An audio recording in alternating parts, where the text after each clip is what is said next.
I know that you write your blogs without any skipping for over 20 years. Blog number 10,000 comes out in March. In the US right now, as we're talking, it's Monday. Tomorrow's blog post is going to come out at 6 a.m. It's not going to be the best blog post I ever wrote. It's going to come out because it's Tuesday. So when I started writing my blog, I had 10 readers, and now I have 1 million. There must be times when you repeat similar things or making mistakes, but you don't fear about it, right? Oh, I fear things all the time. You don't say, how do I run a marathon without getting tired? And you don't show up in the world without being afraid. But being afraid is not enough reason to not do it.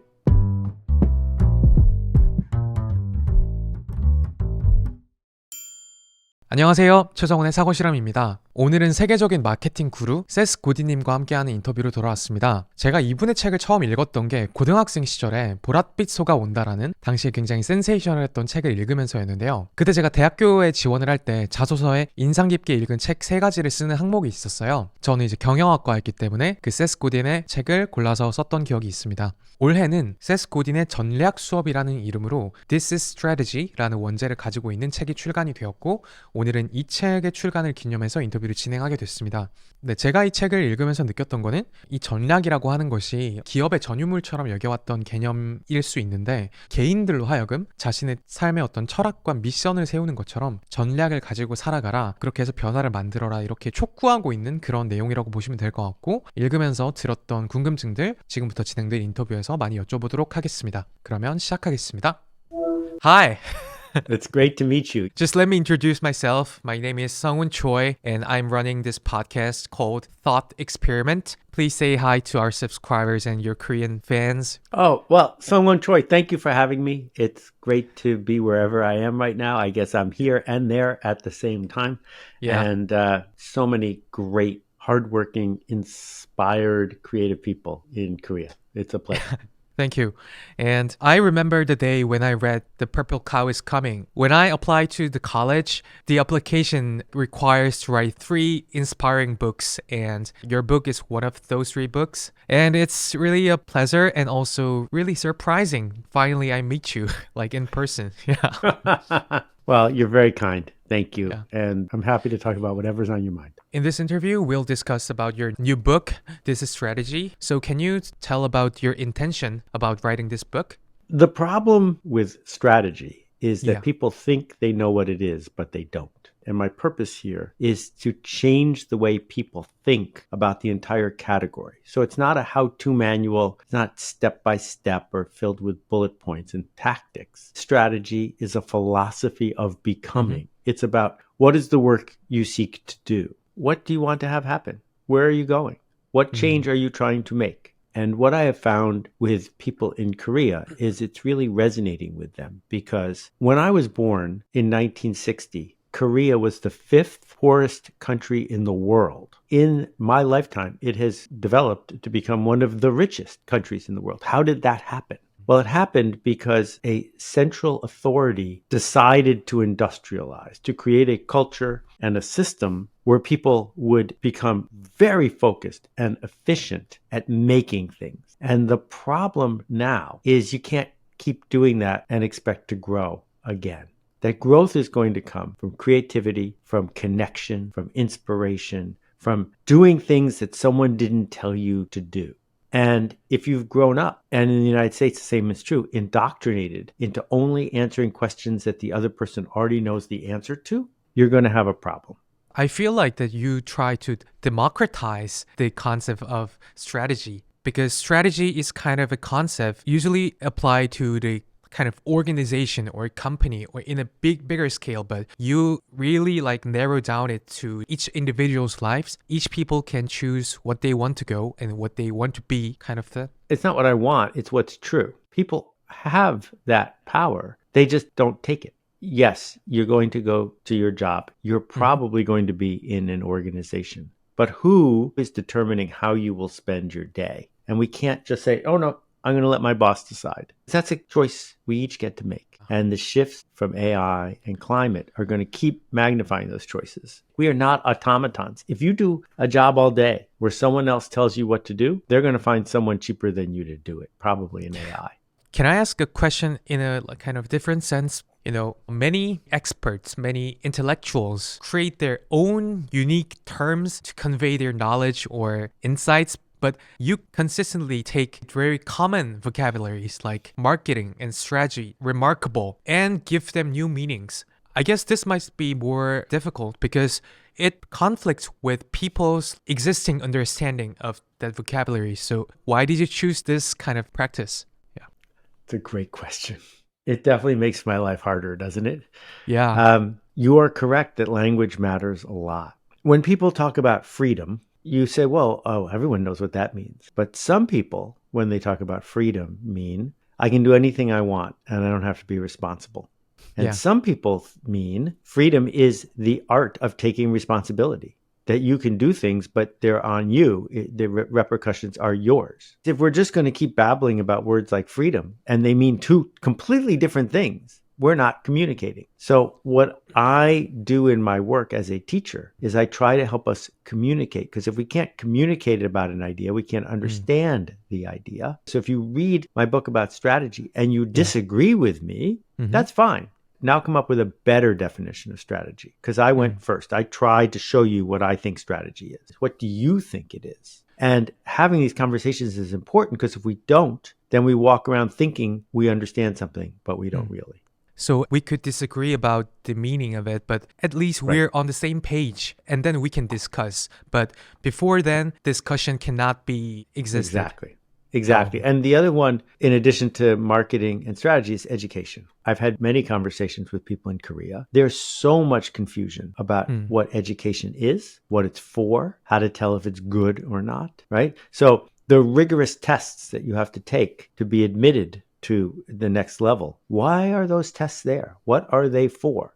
Is this really what education is? When the world changes, our needs change. But if we use the old words and don't understand them, it's much harder to make change happen. So can we expect the next book, This is Education? Well, I already wrote a book about education. It's free. It's called Stop Stealing Dreams. And I don't think I have enough confidence in my understanding of pedagogy, of teaching, to write a book called This is Education. But if I do, I will definitely mention you in the acknowledgement. Thanks a lot. Maybe I should ask some questions from the book. You mentioned about the 4 pillars of the strategy: time and games and systems and Empathy.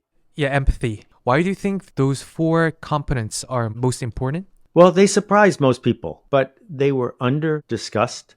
People think they know what they are, but they don't really. And what I found is, as I was writing the book, the 4 kept coming up over and over and over again. So there are no chapters in the book. There's just 297 sections, because I couldn't just say, here's a chapter on games, because then I needed to talk about systems within games. So they kept working with each other.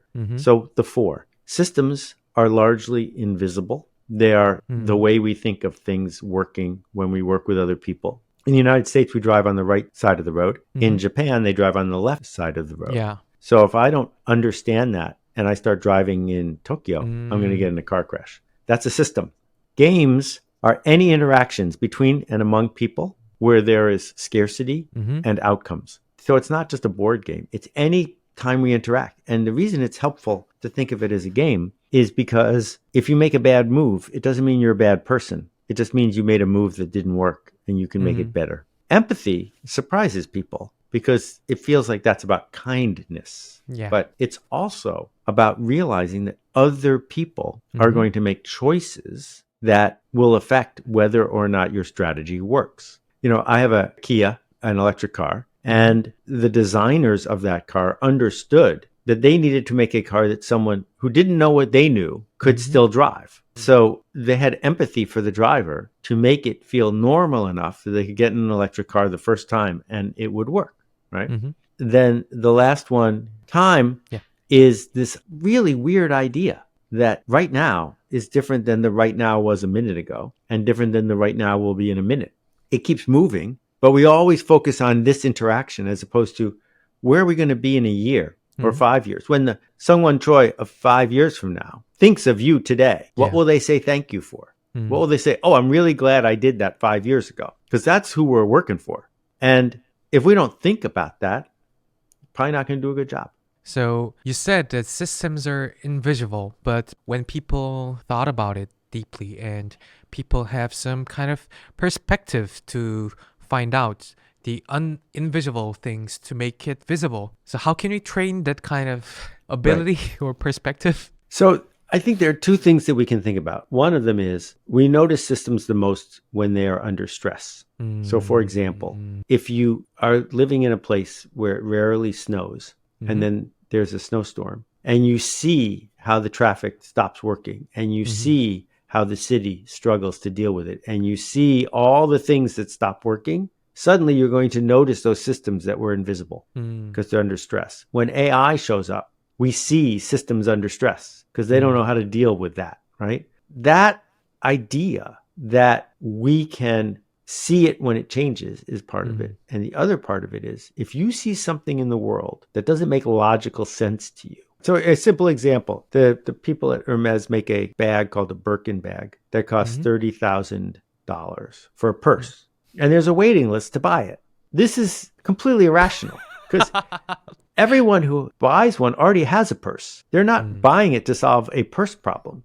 And yet it's happening. So why? So make some assertions about luxury goods, make some assertions about status, make some assertions about risk avoidance. There's probably a systems reason. So what I do on my blog is I try to find things I don't understand and then explain them to myself because there needs to be a reason. Our reason might not be the right one, but we can say it out loud and see if we can make it better. So when we start to see mysterious things happening, we can start to articulate the system that caused it, and then they're not mysterious anymore.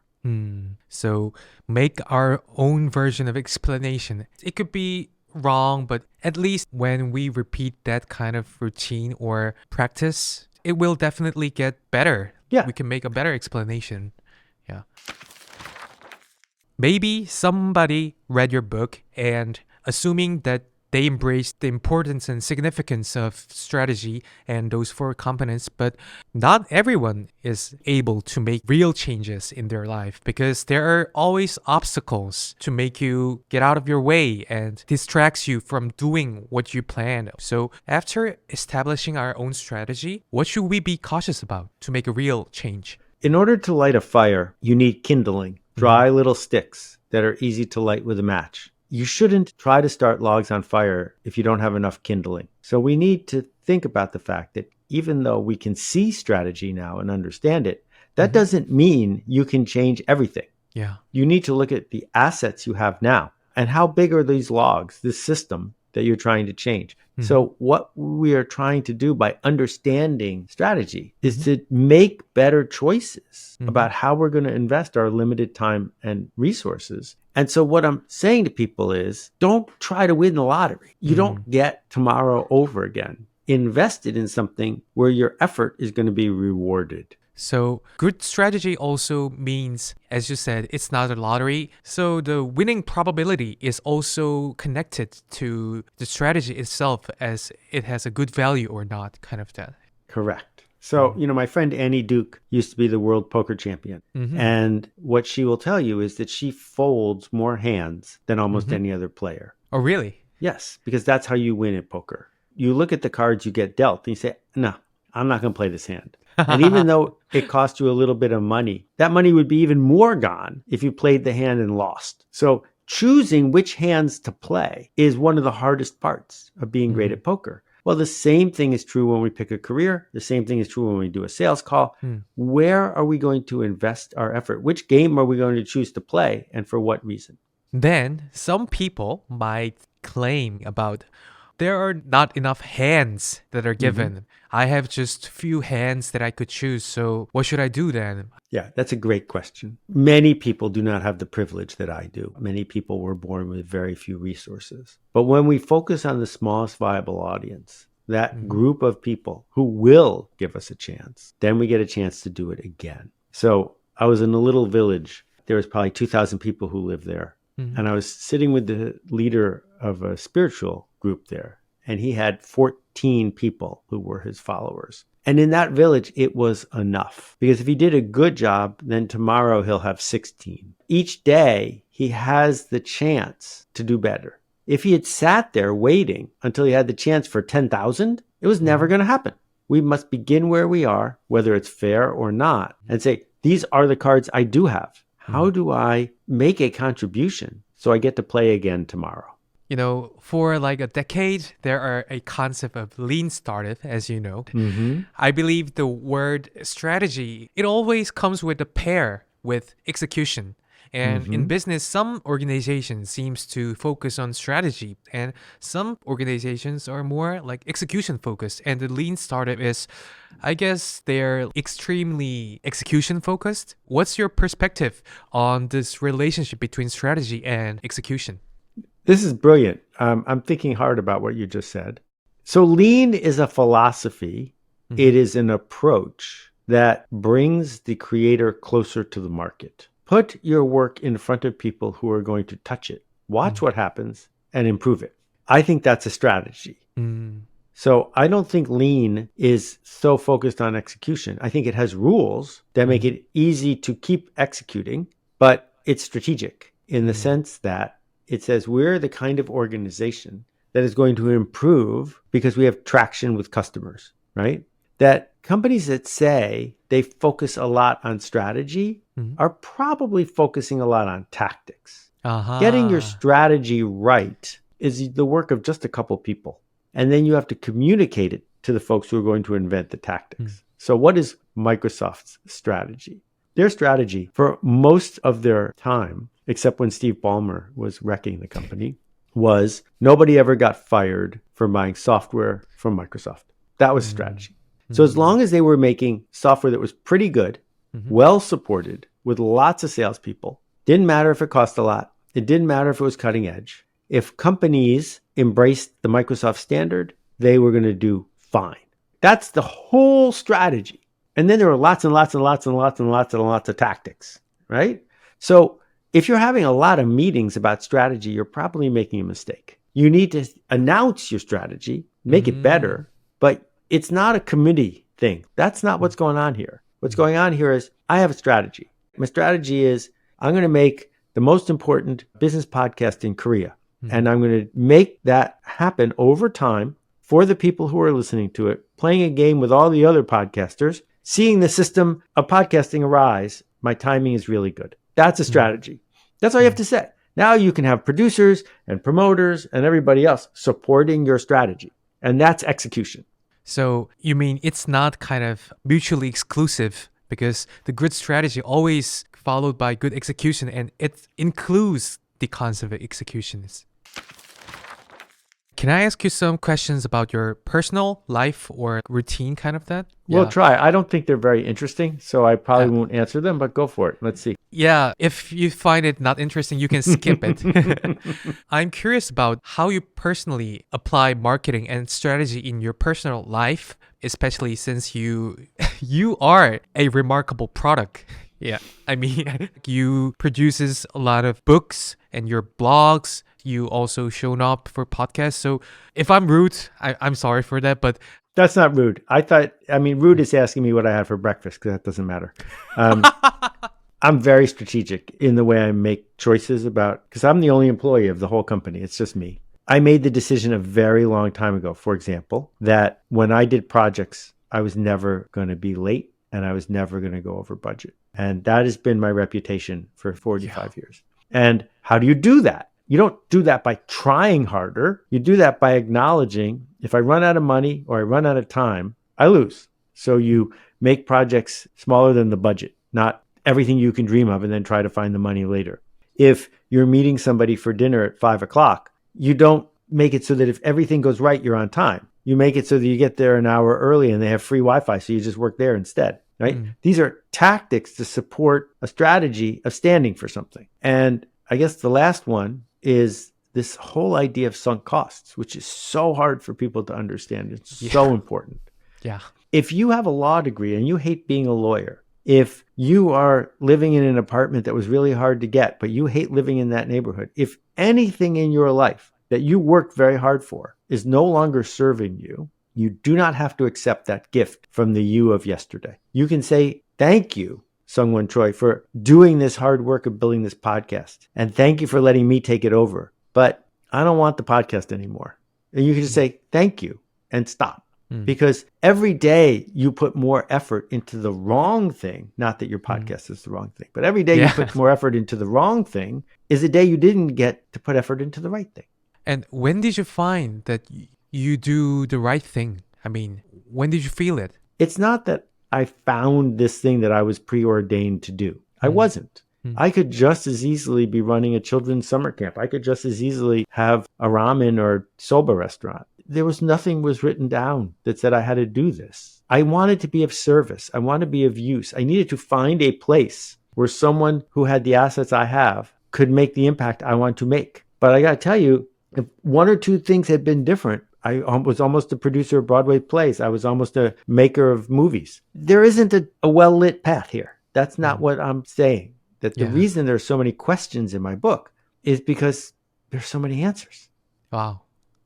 And I know that you write your blogs without any skipping for over 20 years? Blog number 10,000 comes out in March. It's almost 30 years. Is that your strategy? And why did you decide to do that? Okay, so there are a couple pieces to it. I still think, even though Google doesn't like blogs anymore, I still think everyone should have a blog because it makes you think more clearly. Even if no one reads it, the act of writing it is really helpful. At the beginning, sometimes there were 3 or 4 posts a day. Sometimes there were days that I didn't have any. But I made it a daily blog for a very simple reason. In the US right now, as we're talking, it's Monday. Tomorrow's blog post is going to come out at 6 a.m. It's not going to be the best blog post I ever wrote. It's going to come out because it's Tuesday. So now, every day, I'm thinking about, well, I got to have a blog post tomorrow. What am I noticing? That practice made my work better. And then as a marketer, strategically, earning trust from people, permission to talk to them. Yeah. It's everything. So when I started writing my blog, I had 10 readers, and now I have 1 million. But I didn't do any promotion to do that. They promoted it.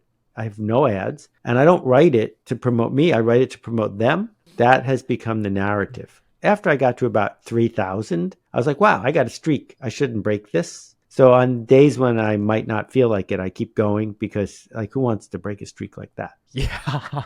But when generating such a large amount of insights, there must be, times when you repeat a similar things or making mistakes, because when people write 10,000 blog posts, everyone has to make a mistake and the wrong information is kind of that, but you don't ever fear about it, right? Oh, I fear things all the time. If you're going to run a marathon, you're going to get tired. You don't say, how do I run a marathon without getting tired?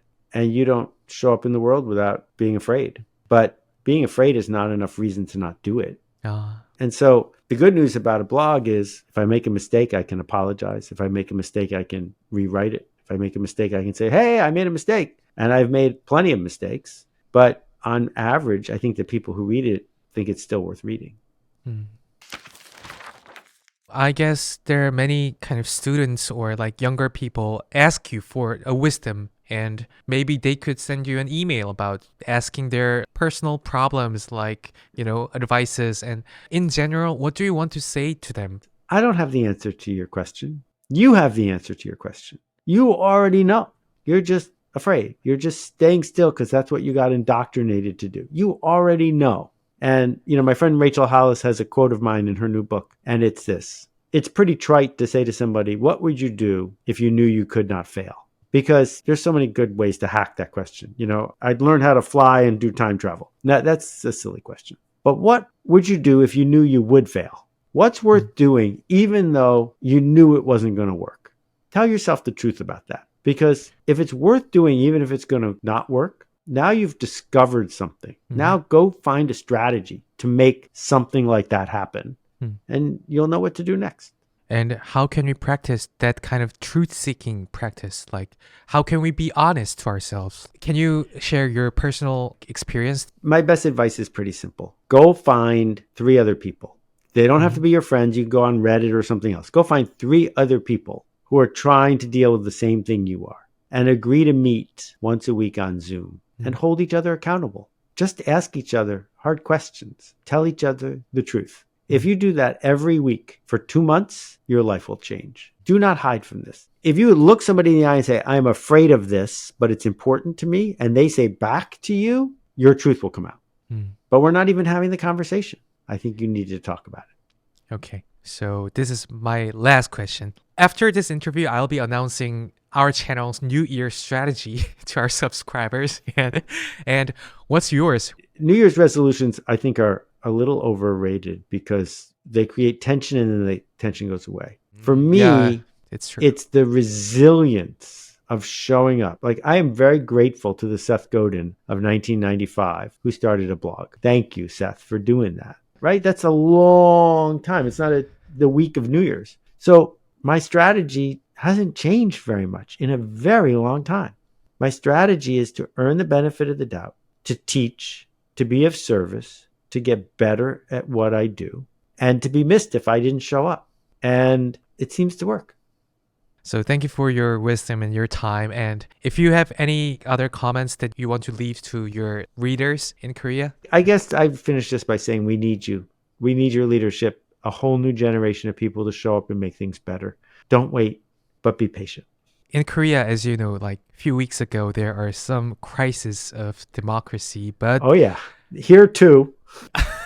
yeah, but I also see the resilience and the Yeah. leadership of new generation, of course, including me, but we should have hope, yeah, and we should go forward with strategy. Beautiful. Well, we're lucky to have you. Thank you for doing the work you do. I really appreciate what you said. Yeah, thank you, Seth. Thank you, Sungwon Choi. 네, 여러분 인터뷰 잘 보셨나요? 비록 이제 세스코디님은 아까 새해 계획, 새해 전략이라는 것이 좀 지나치게 고평가되어 있는 것 같다라고 말씀을 하셨지만 저는 또 오늘 이 자리에서 저희 사고실험 채널의 2025년 새해 계획, 새해 전략을 한 가지 발표하고자 합니다. 바로 새해부터는 라이브 포맷에도 도전을 해보려고 하는데요. 이유가 세 가지 정도로 정리할 수 있을 것 같습니다. 첫 번째는 기존의 이 사고실험 포맷 20분에서 30분 길이 정도의 그 인터뷰 포맷이 제가 직접 기획과 섭외 그리고 편집을 한 결과물인데요. 그만큼 편집에 들어가는 시간의 양이 사실 좀 많습니다. 또 이게 편집이라는 게 한 번 시작을 하다 보면 제 마음에 드는 완성도가 나오기 전에는 쉽게 이게 내려놓아지지가 않더라고요. 그러다 보니까 이 채널 관점에선 조금 더 많은 콘텐츠, 조금 더 다양한 콘텐츠가 존재해야 되지 않나? 어떻게 하면 생산성을 높일 수 있을까? 어떻게 하면 편집을 덜 하는 포맷을 만들 수 있을까라는 고민에서 사실 출발을 했다고 볼 수가 있고요. 두 번째로는 한 분의 게스트를 모셔서 두 편 분량의 이야기를 만들어내기 위해서는 이 섭외라는 행동이 되게 좀 무거워질 수밖에 없었습니다. 조금 더 가볍고 시일성에 기민하게 대응할 수 있는 그런 포맷이 또 있으면 좋겠다. 그것이 이제 두 번째였고요. 그리고 마지막 이유는 이제는 이 채널의 지속 가능성을 위해서 수익 모델을 만들어야 되는 시점이 왔습니다. 많이들 아시다시피 유튜브 조회수 수익이라는 것은 이 채널을 지속 가능하게 만드는 데는 사실 불충분하고 이 채널을 더 오래 건강하게 지속을 하기 위해서는 또 새로운 포맷을 개발하면서 간접 노출, PPL 같은 좀 더 수익 모델들이 붙을 수 있지 않을까. 그로써 이 채널이 더 자생 가능한 구조를 만들 수 있지 않을까 하는 기대를 가지고 시도를 해보려고 합니다. 여러분께 일단 변함없이 약속을 드릴 수 있는 거는 저는 제 양심이 허락하는 그리고 제가 생각하는 만큼 깊이가 담보되지 않는 그런 이야기를 만들진 않을 거라는 점만큼은 말씀을 드리고 싶고요. 앞으로도 여러분들이 보셔왔던 그 20분에서 30분짜리 인터뷰도 계속 제작을 하면서 지금 이 라이브라는 포맷은 병행을 하려고 하는 것이기 때문에 이따금씩 라이브도 좀 찾아주시고 앞으로 어떤 영상에 라이브에 유료 광고 표기가 뜨더라도 그런 배경 아래에서 이루어진 것이라는 점을 양해해 주시면 감사하겠습니다. 방금까지 말씀드린 건 어떤 이 채널을 운영하는 입장에서 세 가지 이유를 말씀드렸는데요. 솔직하게 말하면 굉장히 두렵고 라이브를 처음 했는데 13분 정도 들어오시면 어떡하지? 이런 생각도 있고요. 그렇지만 2호에서 이제 자체 채널로 독립한다고 했던 그 Q&A 영상에서도 말씀드렸던 것이 불편함을 요구하는 방향으로 갔을 때 그게 장기적으로 대체로 맞았던 것 같다라는 말씀을 드렸던 것처럼 해야 하는 것이고 당위성이 명확하기 때문에 그 불편함을 친숙해지려고 노력하면서 라이브를 시작해 보려고 합니다. 그거 어떻게 보면 앞으로 여러분들과 제가 더 상호작용하겠습니다. 더 소통하겠습니다 라는 다짐이라고도 생각해 주시면 좋을 것 같습니다. 사실 제가 그런 걸 되게 잘 못하는 성격이고 저는 그냥 좋은 콘텐츠 만들어서 여러분들이 봐주시고 댓글 남겨주시면 그거 보면서 행복해하는 걸로 충분했었지만 저도 이제 이 채널을 운영하고 더 책임이 생기고 회사에 대한 책임 그리고 구독자분들에 대한 책임 여러 역할들이 생기기 때문에 그렇게 구독자분들의 의견을 듣고 할 수 있는 기회를 만드는 것도 저의 임무라는 생각이 들더라고요. 좀 그런 의미에서 한 발걸음을 내딛는다 이렇게 생각을 해주시면 좋겠습니다. 그럼 이것으로 사고실험 채널의 2025년 신년 계획을 발표를 마치고요. 모쪼록 이 영상을 보시는 구독자 여러분들도 어떤 새로운 시도, 새로운 세계와 마주하는 경험들을 더 많이 하시는 그런 희망찬 한 해 보내셨으면 좋겠습니다. 모두 화이팅입니다. 감사합니다.